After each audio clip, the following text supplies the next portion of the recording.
Well, we are trying to contribute to a broader understanding in the world of Islamic finance. I know that it's been advancing here. We've done a study of it that was published late last year, which is available on our website.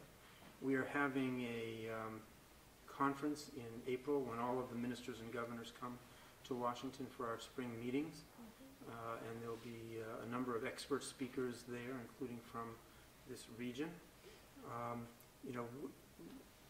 We are trying to get people to understand the Islamic finance, and not just its role, but also how Islamic finance can exist side by side with conventional finance, where, of course, any country that is opening itself up to develop Islamic finance will want to make sure that its laws and its supervisory practices can take account of having the two systems interacting side by side. I think that's a good project, a good long-term project for us, and I hope that we'll be able to contribute to greater understanding so that countries can choose the kind of financial systems that they would like.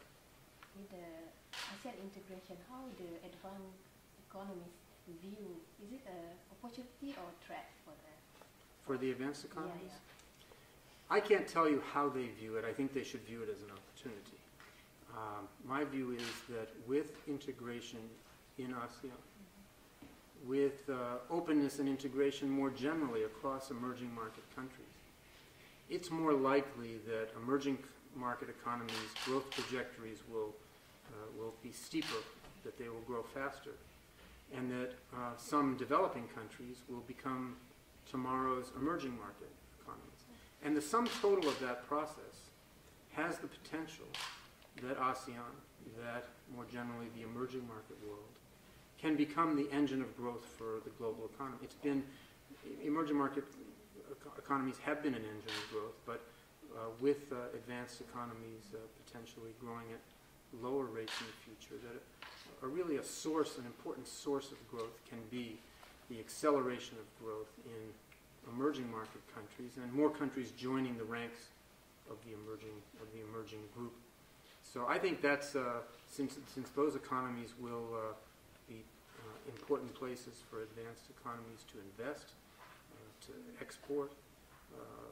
I think this is something that they should view as purely as an opportunity.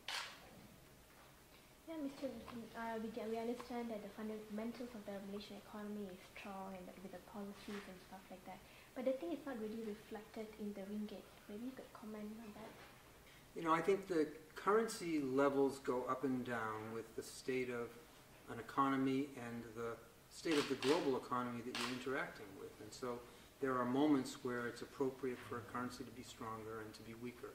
I think that in the case of Malaysia, the fact that Malaysia has confronted this decline in oil prices has led to the weakening of the currency. I think it's a natural adjustment to the shock that's been experienced. It's a way of cushioning that shock, and I think it's something that's useful. Now, whether, of course, as an economy strengthens, as investment strengthens, as innovation and technological change takes hold, then more people will want to invest here, and that could affect the strength of the currency at that point, and that too would be a natural reaction to the acceleration of growth.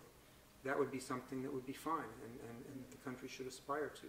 But I think, so my point is that the advantage of a flexible currency is that it can serve the purpose of being, let's call it, an all-weather indicator. It can be helpful when the weather is adverse for it to weaken. It can be helpful when the weather is sunny and there's a great interest in investing in the country for it to be stronger. It really depends on the circumstances.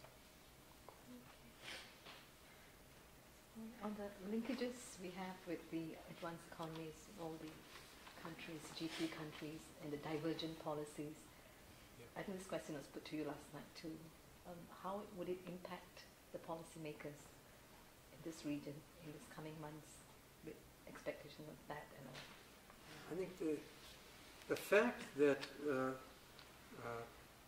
the Fed will be someday soon normalizing interest rates, raising interest rates, while the ECB will be continuing to pursue unconventional monetary policy accommodation, means that the whole world is going to have to deal with this divergence. We've seen the dollar strengthening against the euro, and that's a change that every country has to deal with. Now, what does it mean for an individual country? Well, it depends whether you export into the dollar region or export into the euro region. And what is the right reaction really depends on your trade patterns and on your financing patterns. It matters whether your debts are dollar debts or euro debts or something else. So there isn't a single answer.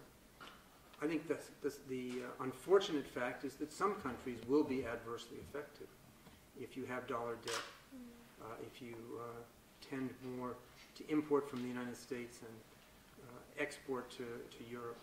This will be a more trying or a more difficult situation, but countries can adjust. And again, I think it's a reason to be alert to the question of how this affects your country, how it affects your companies, and whether there's a need for policy adjustment. And it's really going to vary from place to place. It's not. I don't think it's been a very significant factor yet for Malaysia, but of course the Fed has not yet really begun its normalization, and the ECB has just recently begun its quantitative easing. So it's something that is worth, for the policymakers here, it's something to remain alert to. I don't think there's anything magical about a number, but I think you're right that the whole world will think, if it were to get to 1 exactly or beyond 1, the whole world will think that's very important. But there's been a direction of change, and if it goes further, countries that are exposed one way or another, either suffering from the strengthening of the dollar or gaining from the strengthening of the dollar, it will be all the more so for them to deal with.